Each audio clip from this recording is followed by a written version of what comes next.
There's so much BS and misinformation spreading around the internet about the Russia-Ukraine war that I just had to do my duty as an internet citizen and debunk them while showing you hot girls on screen to keep your attention. Myth 1. Ukraine always belonged to Russia or the Soviets. One of my favorite lies told by the Kremlin and the Russian media is the idea that Russia and Ukraine are historically the same country. Putin is likely to believe that the internationally recognized borders between the two countries are a complete fabrication with no basis in historical reality. Of course, this totally ignores the fact that many people in Ukraine, especially in the West, have a completely different way of life and culture from many people in Russia. Inevitably, there is some crossover in certain parts of both countries, but this is inevitable in neighboring lands. Now, according to Putin, he says that Ukraine once belonged to Russia. He is correct, so let's apply the same logic and use it back against him. Russia once actually belonged to the Mongols. So, I guess Putin should start learning the Mongolian language and giving up Russia to their true owners, the Mongols, right? An easy way to tell if the nationalities of Ukraine and Russia are the same is to ask the people of Ukraine what they think. Now, it's true that some people who are in the east of Ukraine want to be part of Russia, but this in no way speaks for the majority of the nation. Heck, there are probably more people living in California that want to secede from the United States compared to the people of eastern Ukraine who want to be ruled by Russia. In fact, most of the populace of Ukraine looks for cultural similarities to the West rather than the East, which is one of the key motivators behind Zelensky's electoral win. And there's this, too. More than 6 months of Ukrainians actually dying on the front lines daily show you with their lives that they do not want to be part of Russia. Should be obvious enough. And on top of that, anyone can open up a history book and find out that Ukraine has a centuries-old history of developing its own culture and following its own way of life. Just because there have been decades where the country was brought under Russian control doesn't make it the same nationality as Russia. Myth number 2. Russia is not targeting civilians in Ukraine. The targeting of civilian infrastructure at the start of the invasion has been one point of discussion in which the Russian propaganda machine has gone into full overdrive. It only took 1 day from the beginning of the invasion for Amnesty International and other international organizations to document 3 Russian military attacks on civilian areas in Ukraine. Images on social media and videos from Ukrainian troops and civilians certainly seem to support the idea that civilian areas are being targeted. But it's hardly like Putin's going to turn around to his population and be like, "Yup, we're actually killing civilians." Instead, his tactic has been one of almost complete denial. Taking a leaf out of the modern strongman textbook, Putin's tactic for dealing with such accusations seems like something that political strategist Roger Stone could have taught him. Apologies are something that currently seems light years outside of the realm of possibility. Any slight, deliberate acknowledgement of these atrocities seems similarly unlikely to happen anytime soon. Myth 3. Putin invaded Ukraine to denazify it. In the years building up to the beginning of the invasion, the rhetoric in Russia was spun that Ukraine was degenerating into a Nazi state. There was a global agreement on some problems in Ukraine as a relatively new liberal democracy. The decision to announce Steven Bandera as a national hero around a decade ago had countries in the West and East both in an uproar. There are also small extremist fringe groups in Ukraine who often worry both the government and civilians. However, that is a far cry from the peddled myth that Ukraine is a state bordering on fascism. If we were also to believe Putin, then Zelensky and his minions in Kiev would be core supporters of huge groups of Nazis that run around Ukraine massacring foreigners. However, to everyone outside of Russia, this obviously isn't true. The far-right nationalist party that Russia pretends to be so terrified of only won 1.6% of the vote in the 2019 presidential election. Whilst the party, Svoboda, is undoubtedly worrying in their own right, there is no evidence at all that Zelensky's government has any interest in supporting them. In fact, it is a problem that the Ukraine government would love to deal with if they weren't preoccupied with defending the country from a Russian invasion. President Zelensky is of Jewish heritage, and unless you're so stupid you don't even know how to spell the word Ukraine, then you'll probably figure out if the country's own president is Jewish, that country probably isn't full of Nazis. Oh, you know what? I actually know of a country with a legitimate Nazi problem. Can you guess what it's called? Yep, that's right.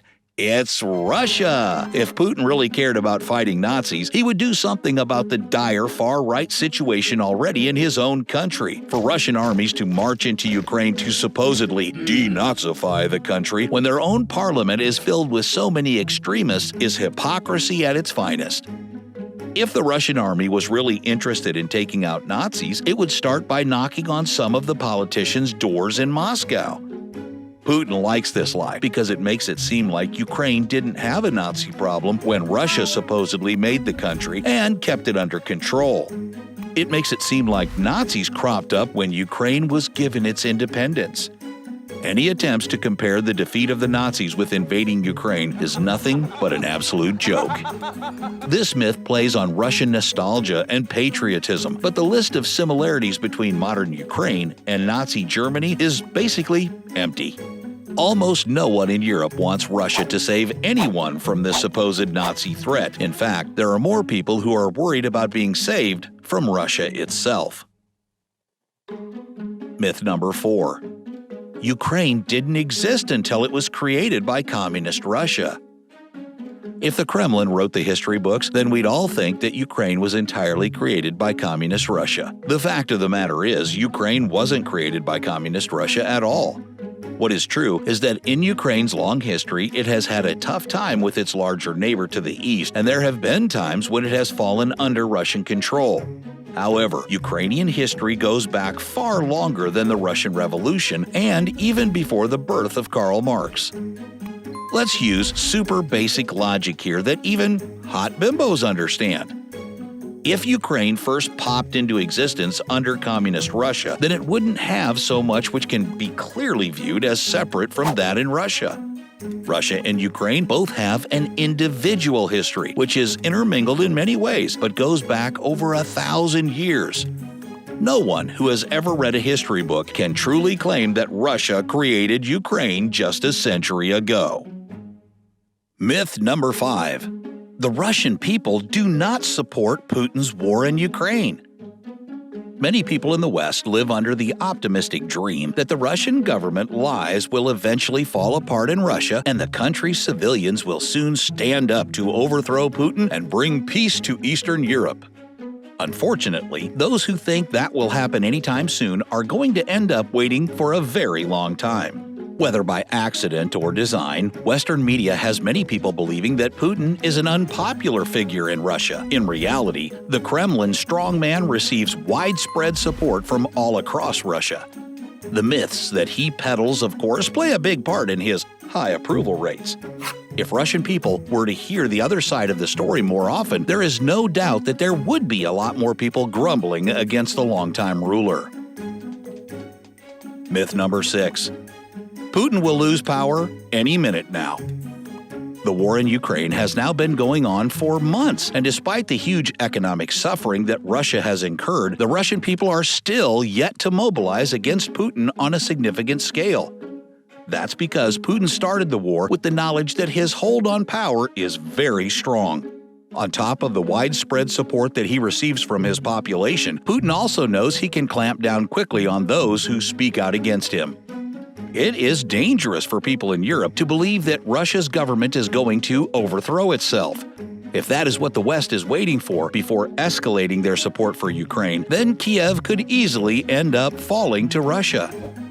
The reality is that Putin's regime is unlikely to be disrupted through internal means, and it will take a whole load of pressure, at the minimum, from the outside to see a change in government.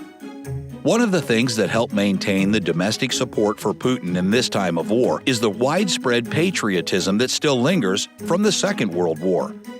It is true that Russia played a crucial role in the eventual defeat of the Nazis, but the Kremlin likes to spin this into a story about Russia's eternal position as the good guy that comes to save Europe from fascism.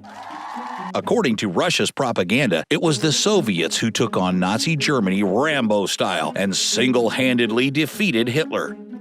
They portray it as if the Western allies were just bystanders, sitting on the sidelines in awe of the heroic feats of the Russian soldiers. Myth number 7. The Russian military is using specially trained animals of war. Some nutters are so desperate for Russia to come out victorious in Ukraine that they've started propagating wild lies about the technology and capabilities of their army. Just look through the comments section of my videos and look at the absurd claims Russian supporters are saying. At first, people believed the BS about Russian exoskeletons that could protect troops from bullets whilst keeping them light on their feet. This, of course, turned out to be nothing more than some Power Rangers fans' wet dream. But some people took the myths even further than that. Some people have started to fall for the lie of specially trained and equipped animals, the likes of which the world has never seen before. I honestly hope that these people are trolling, because I find it hard to believe that there are individuals this genuinely stupid. It's become so absurd that they'd have you thinking that trained attack bears, laser sharks, and even freaking war mammoths are soon coming to support the invasion effort. These ideas are so ridiculously stupid that I'm surprised anyone smart enough to use a smartphone and comment on YouTube is dumb enough to actually believe it. But for some reason, deranged Putin supporters are still chanting, "Any day now, Putin's going to unleash the dragon." Some people are just so desperate for their team to win, they believe whatever nonsense is thrown their way.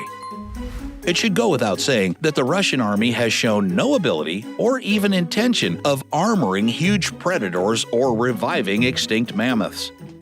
Even if some of these myths seem too wild to believe, it's important never to get complacent about the propaganda that abounds. If you don't keep your guard up, then you might end up falling for the more believable BS. For as long as the war in Ukraine keeps going on, the Kremlin will continue saying whatever it needs to say to further its invasion. Some of the propaganda will be crazy, and some will be subtle, but the truth is always there underneath if you look in the right places.